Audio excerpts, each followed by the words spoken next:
اللہ تبارک و تعالیٰ نے جن خوش نصیب لوگوں کو اولاد سے نوازا ہے، دنیا کے اندر 95% لوگ 95% لوگ ایسے ہیں کہ جن کو اللہ تبارک و تعالیٰ نے اولاد سے نوازا ہے، اور جب کو اللہ کسی کو اولاد دیتا ہے تو وہی اولاد، وہی بچے آگے چل کر کے ماں یا باپ بنتے ہیں۔ اور ہر باپ کی فکر یہ ہوتی ہے، ہر ماں کی فکر یہ ہوتی ہے کہ میری اولاد بگڑی ہوئی نہ ہو، میری اولاد گنہگار نہ ہو، بلکہ اگر کوئی باپ شراب پیتا ہے تو اس باپ کو بھی یہ فکر ہوتی ہے کہ میری اولاد شراب نہ پیے۔ اگر کوئی باپ سگریٹ پیتا ہے تو اس باپ کو بھی یہ فکر ہوتی ہے کہ میری اولاد سگریٹ پینے والی نہ ہو۔ میرے پیارے آقا صلی اللہ علیہ وسلم کے پیارے دیوانوں، تو پتہ چلا کہ ہر ماں باپ اپنی اولاد کے حوالے سے فکر مند ہوتے ہیں کہ ہماری اولاد گناہوں کی طرف نہ جائے، ہماری اولاد برائیوں کی طرف نہ جائے، ہماری اولاد بے حیائیوں کی طرف نہ جائے۔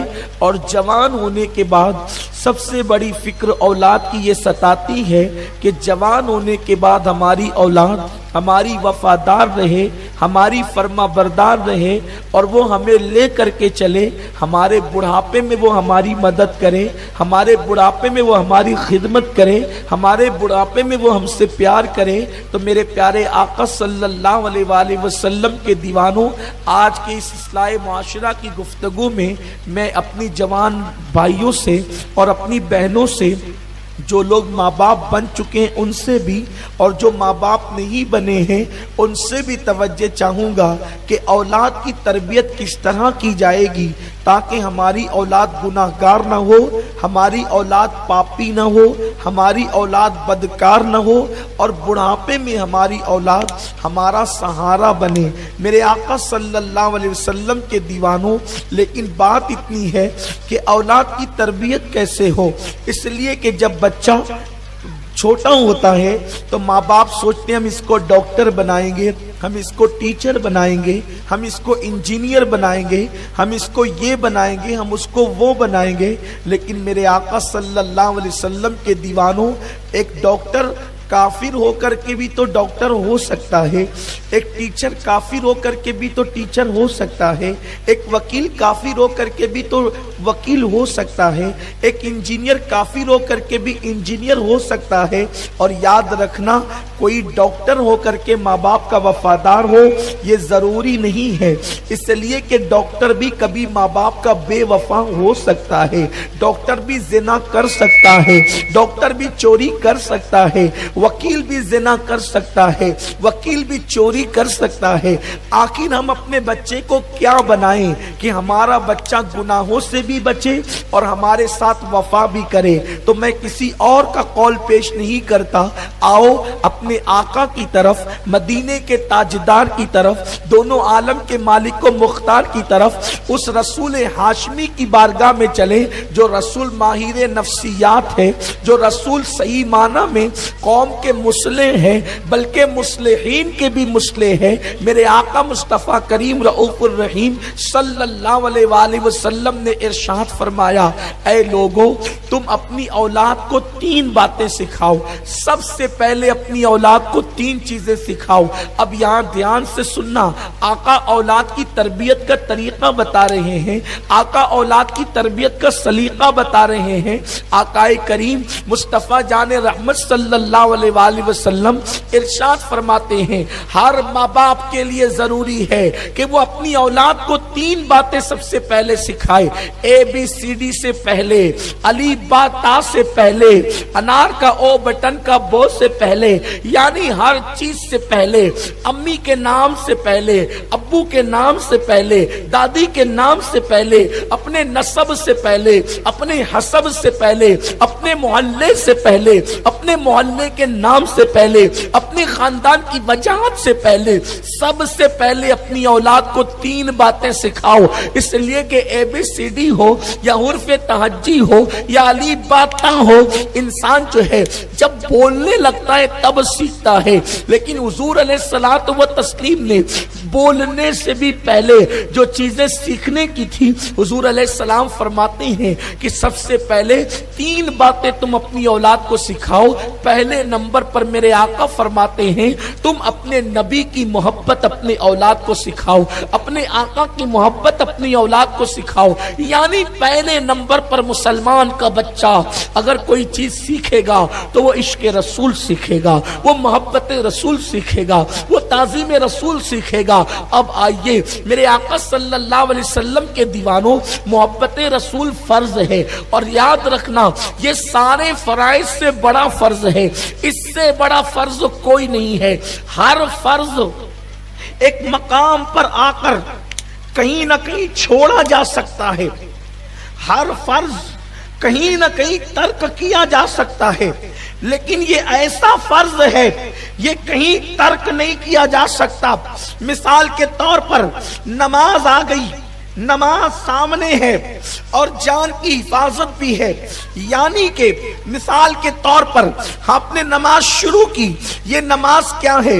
اہم العبادات ہے، یہ ساری عبادتوں میں سب سے عظیم عبادت ہے، سب سے اہم عبادت ہے۔ قرآن مقدس میں اللہ نے کم و بیش 700 مقام پر نماز پڑھنے کا حکم فرمایا ہے۔ اتنی عظیم عبادت سارے فنائے زمین پر آئے، لیکن جب نماز کی باری آئی تو میرے اللہ نے آسمانوں کے اوپر، حتیٰ کہ عرش کے اوپر، حتیٰ کہ لامکان پہ بلا کر محبوب کو نمازوں کا تحفہ عطا فرمایا۔ لیکن قربان جائیں، جس نماز کا حکم 700 مقام پر دیا جاتا ہے، جس نماز کو مومنوں کی معراج کہا جاتا ہے، جس نماز کے چھوڑنے پہ حضور فرماتے ہیں من ترک الصلاۃ متعمدا فقد کفر، کہ جس نے نماز کو جان بوجھ کے چھوڑ دیا وہ کفر کی حد تک پہنچ گیا۔ ایسی نماز جس کے سجدے میں جانے کے بعد خدا بندے کے درمیان کے حجابات اٹھ جائیں، وہ نماز جو جنت کی کنجی ہے، وہ نماز جو جنت کی چابی ہے، وہ نماز جو اللہ کے قرب کا ذریعہ ہے، وہ نماز جو مومن کی معراج ہے، وہ نماز جو انسان کو اتنا بلند کرتی ہے کہ نماز کے بعد جب کوئی دعا کرتا ہے اس کی دعا رد نہیں کی جاتی۔ وہ نماز جب انسان نماز میں کھڑا ہوتا ہے تو فرشتے اس کی زیارت کو آتے ہیں،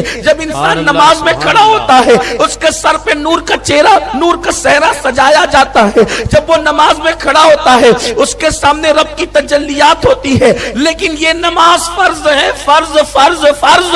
لیکن کوئی نماز شروع کیا، نماز شروع کرنے کے بعد کیا دیکھا کہ ایک اندھا جو ہے وہ جا رہا تھا کنویں میں گرنے کے لیے۔ نمازی کو پتا چلا اگر نماز توڑ کر کے اس اندھے کو نہیں بچاؤں گا تو اس کی جان چلی جائے گی۔ یا اللہ اکبر، سانپ سامنے آ گیا، سانپ ڈس لے گا میری جان چلی جائے گی۔ تو اسلام کہتا ہے اب نماز کو توڑ دے اور اس کی جان بچا لے اور اپنی جان بچا لے۔ پتا چلا جب جان کا معاملہ آیا، جب جان کا معاملہ آیا تو پھر نماز جیسا فرض بھی ظاہری طور پر ترک کر دیا گیا، چھوڑ دیا گیا۔ اسی طریقے سے روزہ فرض ہے، انسان سفر میں ہے، رمضان شریف کا مہینہ ہے، سفر میں روزہ چھوڑنے کی اجازت ہے۔ میرے آقا علیہ السلام کے دیوانوں، بندہ زکات دینے کے قابل ہے لیکن ایسے حالات آ گئے کہ چلو وہ خود بھی سفر میں ہے تو بھی اس کے لیے جو ہے زکات کے معاملات ڈیلے ہو سکتے ہیں۔ یعنی جتنے بھی فرائض ہیں سارے فرائض ڈیلے ہو سکتے ہیں، ہر ایک کے معاملے میں کمپرمائز کیا جا سکتا ہے، ہر ایک کو چھوڑا جا سکتا ہے، ہر ایک کو کہیں نہ کہیں مقام پہ ترک کیا جا سکتا ہے۔ جیسے شرابی کو لے لیجئے، مرنے والا مر رہا ہے، پینے کے لیے پانی نہیں ہے، ایسے موقع پر اگر وہ ایک گھونٹ اتنا پی لے گا اس کا حلق تر ہو جائے گا اور اس کی جان بچ جائے گی تو اتنی دیر کے لیے اس کو رخصت دے دی جاتی ہے۔ یعنی ہر فرض کو کہیں نہ کہیں کسی نہ کسی مقام پر انسان مجبوری کی بنیاد پر یا کسی بنیاد پر، عذر کی بنیاد پر چھوڑ سکتا ہے۔ ہے، لیکن اللہ کی عزت کی قسم عشق مصطفیٰ ایسا فرائض کا فرض ہے کہ اس کو کہیں چھوڑا نہیں جا سکتا، ادھر اس کو چھوڑا ادھر تیرا ایمان بھی چلا گیا۔ اسی لیے آپ دیکھیں ہر فرض کے ساتھ کمپرمائز ہو سکتا ہے، لیکن عشق مصطفیٰ وہ فرض ہے کہ جس کے ساتھ کبھی کمپرمائز نہیں ہو سکتا۔ اسی لیے میرے آقا فرماتے ہیں الا لا ایمان لمن لا محبت لا، آگاہ ہو جاؤ عشق رسول کے بغیر ایمان ہو ہی نہیں سکتا۔ آقا فرماتے ہیں اپنی اولاد کو پہلے محبت رسول سکھاؤ۔ عشق رسول، محبت رسول کیا ہے؟ عشق رسول اس محبوب کی محبت، اس جانا کی محبت، اس جلوہ جہاں آرا کی محبت، جس کی محبت کسی کو اویس بناتی ہے، اس کی محبت کسی کو بلال بناتی ہے، ان کی محبت کسی کو صدیق اکبر بناتی ہے، ان کی محبت کسی کو فاروق اعظم بناتی ہے۔ وہ محبت جو گرے ہوئوں کو آسمان کا ستارہ بناتی ہے، وہ محبت جو گمناموں کو نامور کر دیتی ہے، وہ محبت جو غریبوں کو مالدار کر دیتی ہے، وہ محبت جو مانگنے والوں کو عطا کرنے والا کر دیتی، وہ محبت جو جاہلوں کو عالم کر دیتی، وہ محبت جو فقیروں کو امیر کر دیتی، وہ محبت جو گداؤں کو چاہے وہ سخی کر دیتی ہے، وہ محبت جو قطرے کو سمندر کر دیتی، وہ محبت جو دریا کو چاہے وہ ذرے کو آفتاب بنا دیتی ہے، وہ محبت رسول۔ حضور فرماتے ہیں اپنی اولاد کو پہلے محبت رسول سکھاؤ۔ کون سی محبت؟ یہ زبان کی جو تم اور ہم محبت کرتے یہ نہیں، سچی محبت، دل کے اندر کی محبت۔ یہ محبت کیسے آئے گی؟ ان کا ذکر کرو بار بار، اپنی اولاد کے سامنے ان کا ذکر کرو، ان کے معجزات کا ذکر کرو، ان کے تذکرے کرو۔ کیا شان والا نبی خدا نے دیا، کیسی عظمت والا نبی خدا نے دیا۔ اپنی اولاد کو بتاؤ، جب بچہ بولنے کے قابل نہیں رہتا تو بھی وہ ماں باپ سے سنتا رہتا ہے، اور سن کر دماغ کی میموری میں جمع کرتا رہتا ہے۔ بلکہ یہ تو پیدا ہونے کے بعد کی بات ہے، ماں کے پیٹ میں بھی بچہ سنتا ہے، سمجھتا ہے کہ کیا ہو رہا ہے، اور باہر آنے کے بعد وہ اس کو محسوس کرتا ہے۔ تو آئیے گھر کے اندر ماحول سیریل کا نہ ہو، ورنہ تمہارے بچے نچنیے بنیں گے۔ گھر کے اندر ماحول فلموں کا نہ ہو، ورنہ تمہارے بچے گالیاں دینے والے بنیں گے۔ گھر میں ماحول عشق رسول کا ہو، گھر میں ماحول محبت رسول کا ہو۔ محبت، حضور کی محبت اپنی اولاد کو سکھاؤ۔ کیسے؟ دیکھو، جب اپنی اولاد کو لے کر بیٹھو تو بتاؤ حضور کی شان کیا ہے، اور حضور کی شان اتنی ہے کہ زندگی ختم ہوگی، زندگی ختم ہوگی، لیکن اپنے نبی کی شان کبھی ختم نہیں ہو سکتی۔ اللہ اکبر! اللہ نے ایسی شان والا نبی دیا کہ جناب موسیٰ نے جس کی شان بیان کی، جناب عیسیٰ نے جس کی شان بیان کی۔ اپنے نبی کی شان بتاؤں تھوڑا مشکل ہے، لیکن آپ سمجھیں اس کو۔ دیکھو، سب سے بڑی حضور کی شان یہ کہ وہ اللہ کے محبوب ہے۔ کیا ہے؟ اللہ کے محبوب، اللہ کے محبوب، بولے اللہ کے محبوب ہے، اور اللہ کے سب سے بڑے محبوب ہے، اور اتنے محبوب ہے کہ اللہ ان سے زیادہ کسی سے محبت نہیں کرتا، سب سے زیادہ ان سے محبت کرتا ہے۔ اب آپ سوچیں، وہ خدا ہو کر ان سے اتنی محبت کرتا ہے تو ہمیں بندہ ہو کر ان سے کتنی محبت کرنا چاہیے۔ وہ بے نیاز ہے، اس کو کسی کی ضرورت نہیں ہے۔